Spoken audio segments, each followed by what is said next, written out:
Depuis le début de la crise sanitaire, l'ensemble des services municipaux est déployé et nous avons mobilisé d'importants moyens supplémentaires pour garantir la reprise de nos élèves et de nos associations dans des conditions sereines et conformes au protocole sanitaire. Adaptabilité, progressivité sont au cœur de nos actions et de nos décisions. Depuis le début de la crise sanitaire, la ville s'est mobilisée et a créé une cellule opérationnelle Covid. Nous savons que le contexte est très évolutif et les décisions de l'État, souvent mouvantes et changeantes. Face à cela, nous avons toujours dû anticiper au mieux pour préserver la sécurité des tournefeuillaises et des tournefeuillers. À cet égard, je suis heureux d'avoir favorisé l'implantation d'un centre de dépistage Covid au phare en mode drive. Nous sommes le 17 septembre et plus de 3100 enfants ont fait leur rentrée dans nos écoles, comprenant 78 classes élémentaires et 40 classes maternelles. Il était important que nos enfants puissent retrouver le chemin de l'école dans des conditions sereines, bien évidemment. La rentrée s'est bien déroulée avec la création de 4 classes supplémentaires cette année. Dans ce contexte sanitaire, nos priorités sont claires, garantir des conditions d'accueil et d'apprentissage sereines, conformément au protocole sanitaire. Pour cela, nous avons déployé tous nos services et mobilisé des renforts très importants. Je tiens à remercier l'ensemble des agents municipaux qui interviennent chaque jour dans nos écoles pour le bien-être de nos enfants, le service d'éducation, nos animateurs, la restauration, le service du nettoyage et de l'entretien, les services techniques, la direction des ressources humaines qui organisent tout cela. Je salue également les directeurs d'école et directrices, l'ensemble des enseignantes et enseignants de notre commune. Nous travaillons avec l'Éducation nationale, la préfecture, l'Agence régionale de santé qui nous informent de la situation sanitaire de nos écoles en temps réel.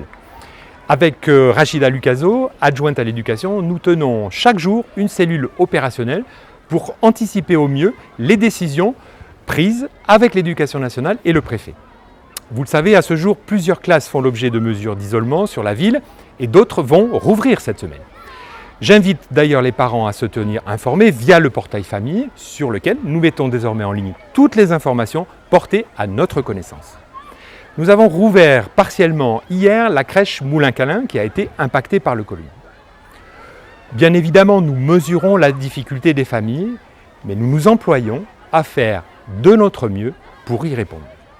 Au-delà de l'application renforcée du protocole sanitaire, la ville a pris ses responsabilités en faisant tester au plus vite ses agents qui sont cas contact à risque. En réalité, il faut plus de réactivité pour tester celles et ceux qui doivent l'être et plus de précision dans les procédures d'isolement. Nous avons tout mis en œuvre pour permettre aux 42 associations sportives de reprendre leurs activités avec quelques aménagements, bien évidemment. Nous avons mobilisé des moyens supplémentaires pour assurer l'entretien, la désinfection quotidienne des locaux. Nous effectuons également un deuxième nettoyage pour permettre aux collégiens et aux lycéens d'utiliser les structures avant les clubs et les associations. Et même le week-end, nous renforçons notre mobilisation pour permettre la tenue des activités sportives, entraînements et compétitions. Vous le savez, nous avons réussi à organiser le forum des associations en extérieur, derrière le phare. C'était le top départ, la rentrée associative. Pour nos associations, même mobilisation. Chaque jour, une désinfection minutieuse des locaux pour assurer l'ouverture de tous les équipements mis à disposition. Des produits de désinfection et des gels hydroalcooliques sont à disposition aussi dans les salles pour les associations. Les protocoles sanitaires s'appliquent également dans les lieux culturels.